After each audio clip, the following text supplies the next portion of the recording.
നിലമ്പൂരിൽ തൃണമൂൽ പിന്തുണയ്ക്കുന്ന സ്വതന്ത്ര സ്ഥാനാർത്ഥിയായ PV അൻവർ വോട്ട് തേടുക കത്രിക ചിഹ്നത്തിൽ. തെരഞ്ഞെടുപ്പ് കമ്മീഷൻ കത്രിക PV അൻവറിന്റെ ചിഹ്നമായി അനുവദിച്ചു. അതേസമയം PV അൻവറിന്റെ UDF മുന്നണി പ്രവേശനത്തിൽ ഇപ്പോഴും വാക്പോര് തുടരുകയാണ്. PV അൻവറിനുള്ള വാതിൽ അടച്ചുവെന്നു VD സതീശനും അടച്ച വാതിൽ തെരഞ്ഞെടുപ്പിന് ശേഷം UDF പ്രവർത്തകരെ കൂട്ടി തള്ളിത്തുറക്കുമെന്ന് PV അൻവറും പറഞ്ഞു.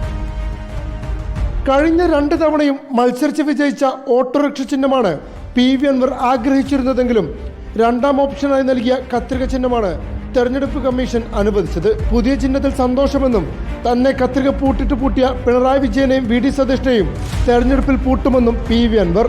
ഈ തെരഞ്ഞെടുപ്പില് ഞാൻ ഇന്ന് നിങ്ങളുടെ മുന്നിൽ ഈ കോലത്തിൽ നിൽക്കേണ്ടി വന്നത് പിണറായിയും VD സതീശനും കൂടിയിട്ടുള്ള എന്നെ കത്രിക പൂട്ടിൽ കുടുക്കിയതാണ്. ആ കത്രിക പൂട്ടിനെ കത്രിക കൊണ്ട് തന്നെ നേരിടാനുള്ള ഒരു സാഹചര്യം ഇവിടെ ഒരുങ്ങിയിരിക്കുകയാണ്. മത്സരത്തിൽ നിന്ന് പിന്മാറാൻ ഇന്നും UDF നേതാക്കൾ ബന്ധപ്പെട്ടുവെന്നും PV അൻവർ പറഞ്ഞു. ആഭ്യന്തരമന്ത്രി സ്ഥാനം ഉൾപ്പെടെ ഉപാധി വെച്ചതൊന്നും വെറും വാക്കല്ലെന്നാണ് അൻവറിന്റെ വിശദീകരണം.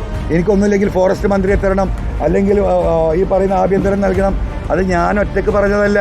ഈ ചർച്ചയുടെ ഫലമായി ഇന്നലെ രാത്രിയും ഇന്ന് രാവിലെയും ഇവിടെ ഇതിനെ മാനിക്കുന്ന ഈ വിഷയത്തെ വളരെ സീരിയസ് ആയി കാണുന്ന സാമുദായിക നേതാക്കന്മാരുണ്ട്. അവരാ പറഞ്ഞത്, നിങ്ങളിങ്ങനെ പറഞ്ഞോ?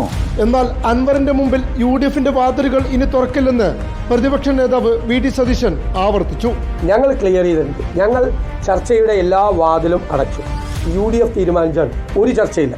സതീശൻ അടച്ച വാതിൽ UDF പ്രവർത്തകരെ കൂട്ടി തള്ളി തുറക്കുമെന്ന് PV അൻവറിന്റെ മറുപടി. ഈ പറയുന്ന VD സതീശൻ കുറ്റിയിട്ട ഡോറുണ്ടല്ലോ, അത് UDF പ്രവർത്തകരെയും കൂട്ടിയിട്ട് ഒന്ന് ഉന്തിത്തള്ളി തുറക്കാൻ പറ്റുമോ എന്നുള്ളത് ഞങ്ങൾ ആലോചിക്കുന്നു. സ്ഥാനാർത്ഥിത്വം അന്തിമമായതോടെ PV അൻവറിന്റെ മുന്നണി പ്രവേശനം തൽക്കാലം അടഞ്ഞെങ്കിലും അതിനെ ചൊല്ലിയുള്ള വാക്പോര് അവസാനിക്കുന്നില്ലെന്നതാണ് തെരഞ്ഞെടുപ്പ് ചിത്രം. Reporter Ashkar Ali Karimba, in reporter, Malappuram.